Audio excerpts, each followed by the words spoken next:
This is Audible.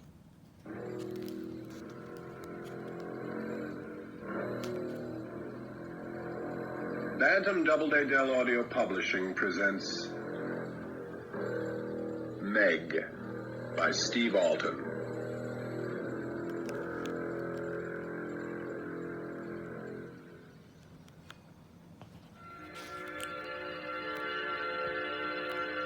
Late Cretaceous period, 70 million years ago. The coast of the Asia-American northern landmass, Pacific Ocean. From the moment the early morning fog had begun to lift, they sensed they were being watched. The herd of Shantungosaurus had been grazing along the misty shoreline all morning.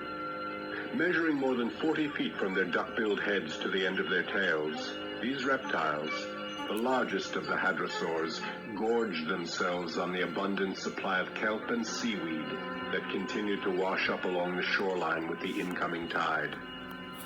Every few moments, the hadrosaurs raised their heads nervously like a herd of deer, listening to the noises of the nearby forest. They watched the dark trees and thick vegetation for movement, ready to run at the first sign of approach.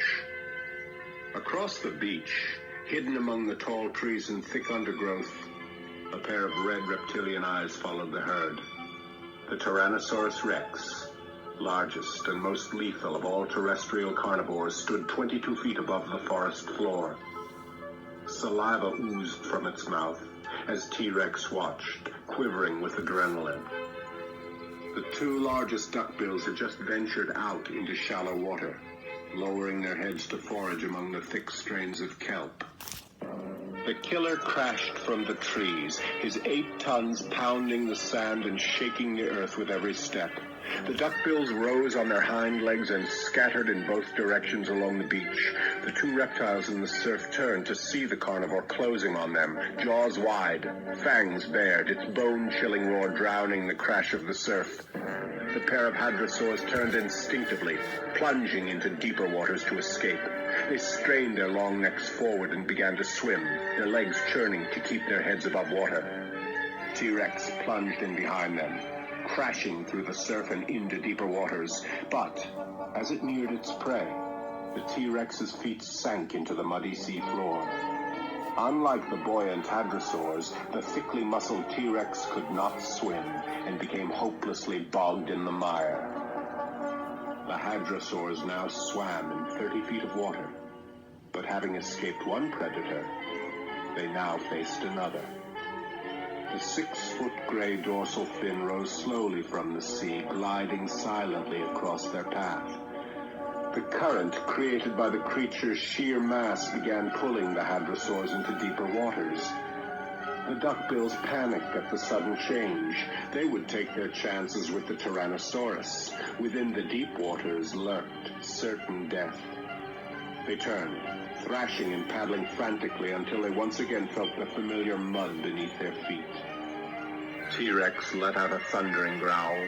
In water to its chest, the predator struggled to keep from sinking farther into the soft sea floor. The duckbills broke in either direction, passing within 15 yards of the frustrated hunter. The T-Rex lunged at them, snapping its terrible jaws, howling in rage at its fleeing prey. The duckbills bounded through the smaller waves and staggered onto the beach, collapsing on the warm sand, too exhausted to move. The two hadrosaurs looked back once more to face their would-be killer. The Tyrannosaurus could now hold his huge head only a few feet above water. Insane with rage, it slashed its tail wildly in an attempt to free its hind legs. Then, all at once, it stopped struggling and stared out to sea. From the dark waters, slicing through the gray fog, the great dorsal fin was approaching. The T-Rex cocked its head and stood perfectly still, realizing too late that it had wandered into the domain of a superior hunter. For the first and last time in its life, the Tyrannosaurus felt the icy grip of fear. If the T-Rex was the most terrifying creature ever to walk the earth, then Carcharodon Megalodon was easily lord and master of the sea.